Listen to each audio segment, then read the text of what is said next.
বন্ধুরা, সেই লাউ খাতের পাশেই একটি তরমুজ খাতে নিয়ে আসছি। দেখেন হাজার হাজার পিস তরমুজ বালুর মধ্যে শুয়ে আছে। এটি সারদা নদীর একদম তীরে, একদম তীরে। দেখেন এর ভিতর যত বালি ছালবেন, যত বালি ছালবেন এর ভিতর কোনো ভিজা বালি নেই, তো তাও এতে ফসল হচ্ছে। এ এক আশ্চর্যজনক ব্যাপার।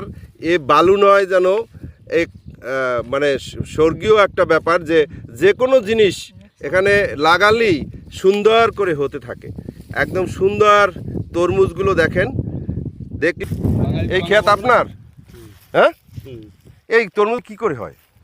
এই তো কথা তো এই জায়গায় মেহনত, এই জায়গায় হ্যাঁ, এই জায়গায় টেকনিক আর কিছু না। এই একটু না তো যায়ও ঠিকঠাকই। এই বছর এরকম 70,000 টাকা ঘাটাই চলতেছি। এই হ্যাঁ, না ওই লাউ ছিল ওদিকে খেপচা মারি গেছে। এই বিভীষণ দাস, এই বিভীষণ দাস একজন সফল তরমুজ কৃষক। তার লাউর ক্ষেত আছে, কুমড়ো ক্ষেত আছে, তারপরে অন্য অনেক কৃষি আছে যা এই বালুর মধ্যে হয়। এই বিভীষণ কৃষকের সঙ্গে আজকের মিলিত হতে পেরে নিজেকে ধন্য মনে করছি। বন্ধুরা, আপনাদের বিআরএন ইউটিউব চ্যানেল থেকে শুভেচ্ছা ও স্বাগতম।